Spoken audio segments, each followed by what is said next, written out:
Tell me, what's the key to beating Durfee? Because you've been very good at it for 2 years. To be honest with you, it's been 5 years. It's 10 in a row. Go back and look in your annals. No, I mean, number one, no question about it, the man-to-man concept. You got to put somebody on Tyree, you got to box him, and you got to play hard. He's a phenomenal athlete, and I was extremely impressed with the maturity that he's shown since last year. He's a completely different kid. I was very impressed with his turnaround, and I just thought his behavior was exemplary on the court today. He's a special player.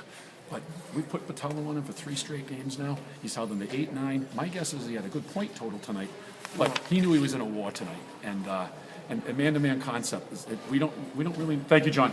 We don't really, Jeff. Thank you. We don't really know any other way to play. We're a man-to-man team, and the other thing is show them their proper respect.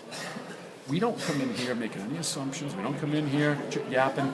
We come out here and just put on our hard hats and get after man-to-man. And I played against the greats here in the late 80s and early 90s. You know who they are.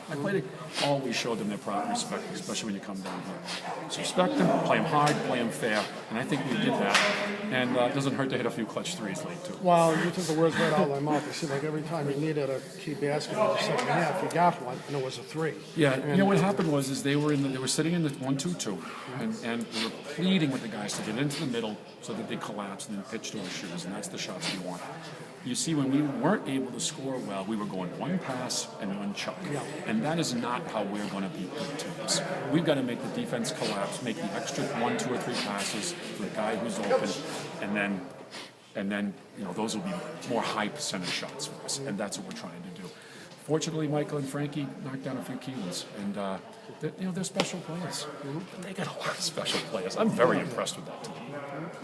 You obviously are familiar with the mystique here at Luke over the Fieldhouse, and Mike Nelson kind of, hamming it up for the Durfee crowd and people on the floor. I mean, is there something about this place that I don't know what it is, but there's no question about it. The Durfee team plays with a lot of emotion. That's not a criticism. They got to get the momentum. They got to get the crowd involved, and that when they get the transition game going and whatnot, add to that key, getting back on defense. They got out for a few easy ones, but not as many as they had the first couple of games. So getting back on defense is huge. It's so big. Michael 2 years ago as a freshman, I think he had 27 here, Greg. Oh, really? I think something like that. Last year, he got ejected with the elbow, and then came back this year. He's used to playing a lot of that. I don't want to use street ball. That's not giving them the respect they deserve. But that up and down style. Yeah. He's used to playing that in AAU. He's used to playing against kids that like to play that style. And he's not just doing that on his own. He's getting it from the opponent, giving it back. And I actually thought for the most part it was pretty well spirited.